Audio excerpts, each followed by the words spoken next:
common myths that we are constantly finding that we have to dispel when couples come in and start discussing the child support is the idea that having joint physical custody will somehow lessen the child support amount paid because the parents have the children more time, which is what joint physical custody means. So the difference being having 50-50 custody versus a traditional parenting, or I should say a statutory parenting time agreement, which would be more like 111 nights out of the year that a parent would have versus 182 nights out of the year.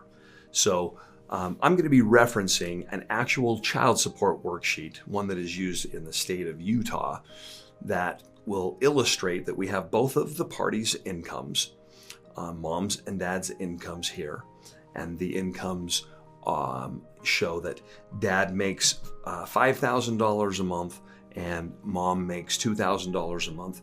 Here it shows that they have 2 children, and it's going to say that with 2 children, they make a combined income of $7,000. In this box here, we see that the state of Utah says when you have 2 children and you make that combined amount of income, this amount right here is the amount that the parties are required to pay in child support. Then as we navigate down to this box, you will notice that the parties are splitting that calculated amount exactly proportionate to how much income they make. And this split amount is the amount that each party is responsible for contributing to their children's food, shelter, and clothing needs. This is where a lot of people get confused. If we go further down, we're going to note in this section that this example shows that the parties have decided that they're going to split the custody 50-50, or 182 nights, 183 nights.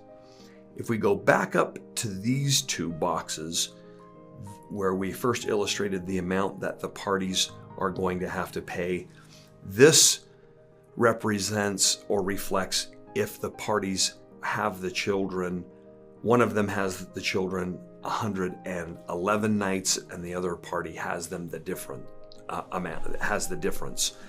And so the party that has the amount that is more than 111 nights, so in this case, I guess it would be whatever 365 minus 111 is, that party here, mom, let's just say that mom happens to be the one that has the kids most of the time, she's going to pay this amount, but she doesn't necessarily pay this amount here in total to anybody. She pays it to a number of people. She's going to be paying this to Walmart. She's going to be paying it to the utility companies. She pays her portion in kind.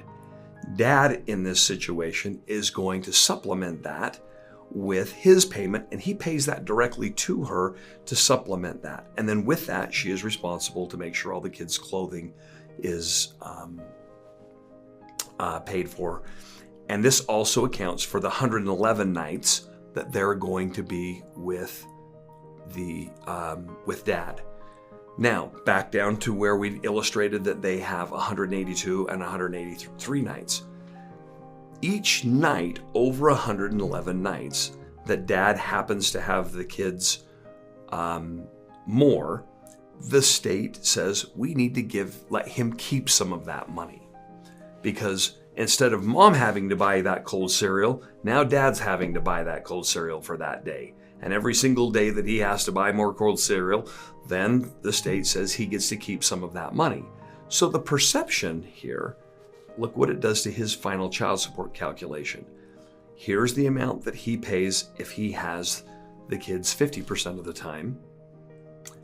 And then back up here, where we started the original calculation, this is the amount he would have to pay if he has the kids 111 nights, the minimum statutory amount. Well, that's a big difference. Well, it would be normal for a dad in this case to say, I'm paying significantly less child support, because look at the difference in these numbers, if I have joint physical custody. Here's where the myth comes in. If you have joint physical custody, it means you have the kids a lot more, which means now you're responsible for buying more groceries. You're responsible for paying for half those closing costs. Your utility bills are going to go up. All of those expenses increase. So you're either writing a check, in this case, to the mother of your children to make sure that she's buying all those groceries, or you're going to be going to Walmart and writing a check to them. In either case, you're paying the same amount of child support with a regular sole custody or calculation as you are with joint physical custody. It's not a matter of how you're paying. What it comes down to is who you're writing the checks to. You'll either be writing the checks to your ex-spouse, or you're going to be writing the checks to Walmart. And we found that if you will not try to manipulate the child support calculation in any way to reduce the amount that you're going to pay or the perceived reduction, if in fact you will let the parenting time agreement determine that, it will save you both a lot of headache.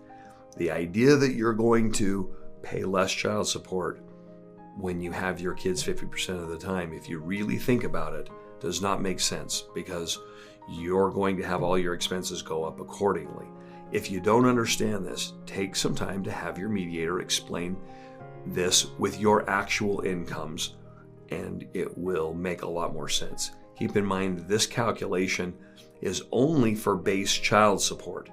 In the rest of the child support videos, we're going to talk about all the other expenses that are not part of this calculation that will also need to be addressed.